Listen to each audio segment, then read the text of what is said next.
में यूपीएससी पास तो हुआ, लेकिन आईएएस के लिए रैंक नहीं आया, आईपीएस के लिए आया।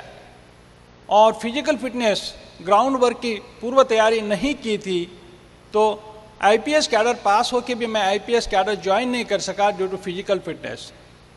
वहाँ पे मुझे पहला फेल्योर मिला दोस्तों। वहाँ से आगे मेरे एजुकेशन में टर्न आया और मैंने उच्च शिक्षा प्राप्त करना शुरू की और मैं पहला पोस्ट ग्रेजुएट हुआ फिजिक्स में मराठवाड़ा यूनिवर्सिटी से। आगे दूसरा पोस्ट ग्रेजुएशन किया मैंने इलेक्ट्रॉनिक साइंस में जो पूना यूनिवर्सिटी से। उसके आगे मैंने एमएससी कंप्यूटर साइंस किया।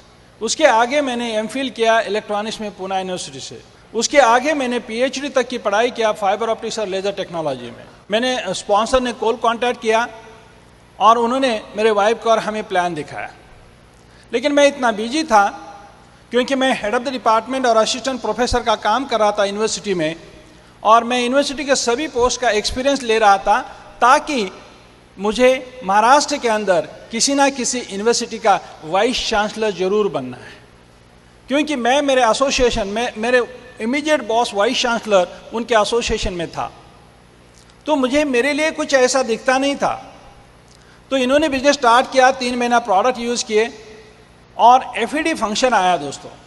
ऐसे ये फंक्शन, इसे फ्री एंटरप्राइज डे सिस्टम यानी कि फंक्शन कहा जाता है। ऐसे फंक्शन में हमें आने का कोई प्रावधान नहीं था, ये बिजनेस बढ़ाने का कोई प्रावधान नहीं था मेरे माइंड में, लेकिन ऐसे फंक्शन में आ गए। ऐसे फंक्शन में आने के बाद पता चला, क्या पता चला, ऐसे फंक्शन से मुझे एक विजन मिला और ऐसे फंक्शन में आने के बाद मेरा कॉमन सेंस जगह पे था और मैंने देखा डायमंड सेलिब्रेशंस, कांति एंड लता गाला का डायमंड सेलिब्रेशन देखा मैं मुंबई शहर में। उस दिन मुझे ऐसा एहसास हुआ कि ये क्षेत्र बहुत बड़ा है, यहाँ के रिवॉर्ड्स बहुत अलग है, बहुत ऊंचे हैं। जो गोल मैंने रखा था, जो ड्रीम मैंने रखा था वाइस चांसलर बनना, वो कोई बुरा नहीं है, लेकिन डायमंड बनना इस धरती के ऊपर बहुत ही सर्वश्रेष्ठ और एक महान कार्य है, ये मुझे एहसास हुआ दोस्तों। तो दोस्तों ये पता चला कि बिजनेस बढ़ता है function to function, function to function. जुनून, एक जुनून आ गया, एक एक्साइटमेंट आ गई।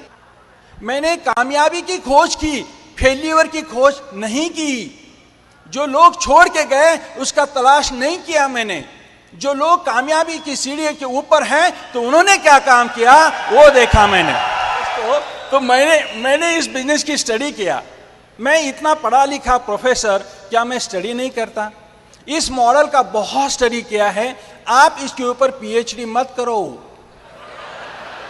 ये एक्साइटमेंट बरकरार रखना और स्टेज के आके बताना ब्रांड न्यू डायमंड्स होके, राइट?